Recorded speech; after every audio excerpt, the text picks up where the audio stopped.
सोनम रघुवंशी।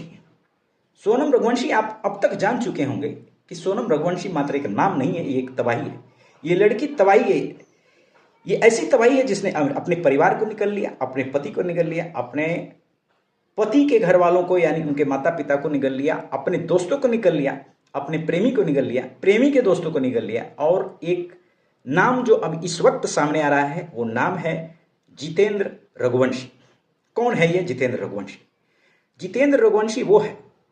जितेंद्र रघुवंशी के बारे में हम आपको आगे बताएंगे, लेकिन उससे पहले आपको ये बताएं कि पुलिस ने जब इस पूरे मामले की छानबीन की और 14 से 20 लाख रुपए जो सुपारी किलिंग का कॉन्ट्रैक्ट का पैसा सोनम रघुवंशी, राज कुशवाहा और उनके 3 दोस्तों को देने वाली थी, जो पैसे देने की लेन देन की बातचीत हुई थी, करार हुआ था, ये पैसा पुलिस ये शक कर रही थी कि यह जो ये हवाला रूट के थ्रू उनको पेमेंट किया गया। लेकिन बाद में यह पता चला कि यह जो है ये अपने ही रिश्तेदार के माध्यम से सोनम ने ये पैसे ट्रांसफर करवाए थे। ये रिश्तेदार कौन है? जब आप इस सवाल पे आते हैं तो नाम आता है जितेंद्र रघुवंशी का।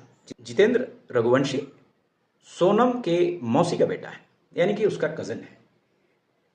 सोनम ने जितेंद्र के मोबाइल फोन से यूपीआई पेमेंट के माध्यम से ये पैसे जो हैं राज और उनके 3 अन्य दोस्तों को ट्रांसफर करवाए। इस बात के पुख्ता सबूत मिले हैं, साक्ष्य मिले हैं। और इस तरह आप देखेंगे तो इस केस में उसने अपने मौसी के बेटे को भी लपेट लिया। इस लड़की ने न पति को छोड़ा, न अपने माँ बाप को कहीं मुंह दिखाने लायक छोड़ा, पूरे देश में इसने बदनाम कर दिया। जिस प्रेमी के साथ ये भागना चाहती थी उसे भी लपेटे में ले लिया। इस घटना को अंजाम देकर आज वह भी जेल में है, उसके प्रेमी के दोस्त भी जेल में हैं, यह खुद भी जेल में है। और न जाने कितने और लोगों को जब घटना का और उद्भेदन होगा, छानबीन अनुसंधान आगे बढ़ेगा, तो इस पर किस किस तरह के तथ्य निकल कर आते हैं, क्या और भी अन्य लोग भी इसमें शामिल हैं, किसी तरह से उनका इसमें कोई रोल है, कोई पात्र है, यह भी आगे आएगा और आपको इसकी जानकारी आगे देंगे। लेकिन याद इतना जरूर रखिए, इतनी सारी संभावनाओं के बीच, इतने सारे आरोपों के बीच जो पूरी परिस्थिति आप देख रहे हैं, इंदौर से शादी होने से लेकर के मेघालय के शिलांग हनीमून जाने तक, वहां होटल में स्टे करने तक, पहाड़ों पर ट्रेकिंग के लिए जाने तक, इस घटना को अंजाम देने का प्रयास, प्लान बी भी रेडी रखकर ये लड़की चल रही थी। यानी कि अगर जो कातिल हैं, जो कॉन्ट्रैक्ट किलर हैं, अगर इसके पति को वो मौत के घाट नहीं उतार पाते, किसी तरह ये हत्या अगर असफल हो जाती, तो सोनम रघुवंशी स्वयं प्लान बी के साथ रेडी थी।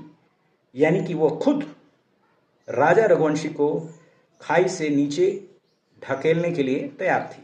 ये उसका प्लान बी था। यानी कि हर हाल में, हर स्थिति में वो अपने पति से छुटकारा पाना चाहती थी और प्रेमी के साथ आगे का जीवन बसर करने के ख्वाब देख रही थी।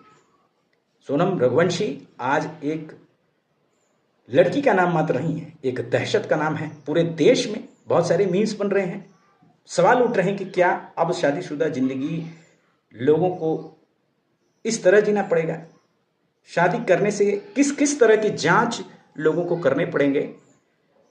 जब कोई शादी के लिए जाएगा तो उस लड़के को किसी लड़की में या एक लड़की को किसी लड़के में क्या क्या देखना होगा, उसके बैकग्राउंड का किस तरह से जांच करना पड़ेगा, पता करना पड़ेगा, उसके बारे में उसकी जानकारी लेनी पड़ेगी। यह सारी चीज़ें, ये सारी बातें जो हैं सामने आ रही हैं। लोग खुलकर इस पर मंथन कर रहे हैं, विचार कर रहे हैं और अपनी बातें रख रहे हैं। क्योंकि सवाल तो बनता है, इस तरह की लगातार एक के बाद एक घटनाएं जहां पति की हत्या कर दी जा रही है और वो भी शादी के बाद। कितने लोगों ने ये बातें कही कि अगर इस तरह की स्थिति पैदा होती है जहां आप किसी लड़के से विवाह नहीं करना चाहते तो अच्छा है कि आप भाग जाएं। क्योंकि इस बात पे कोई दो राय नहीं है कि अगर हत्या करने की हिम्मत आप में है, प्लानिंग करने की हिम्मत आप में है, इतने बड़े साजिश को एक सुनियोजित तरीके से कोऑर्डिनेट करके अंजाम देने की हिम्मत अगर आप में है, इतना दिमाग अगर आप में है, तो अपने प्रेमी के साथ शादी के ठीक पहले भाग जाने में क्या दिक्कत है? ये तो बहुत छोटी सी बात है। ये तो बस कंकड़ उठाने मात्र है, एक पहाड़ तोड़ने। हत्या तो पहाड़ तोड़ने जैसे गंभीर चीज है, बड़ी चीज है। हत्या सिर्फ करना बड़ी बात नहीं है। हत्या करके बच जाना ये बहुत बड़ी बात है। और आज के ज़माने में, टेक्नोलॉजी के ज़माने में, जहाँ पर हर चीज़ का साइंटिफिकली, टेक्नोलॉजिकली साक्ष्य मिलता है, आप डिजिटल फुटप्रिंट्स अपने छोड़ देते हैं जहाँ भी आप जाते हैं, चाहे वो टेलीफोन नेटवर्क के माध्यम से हो, अपने सोशल मीडिया अकाउंट के माध्यम से हो, आपका गूगल लोकेशन हो,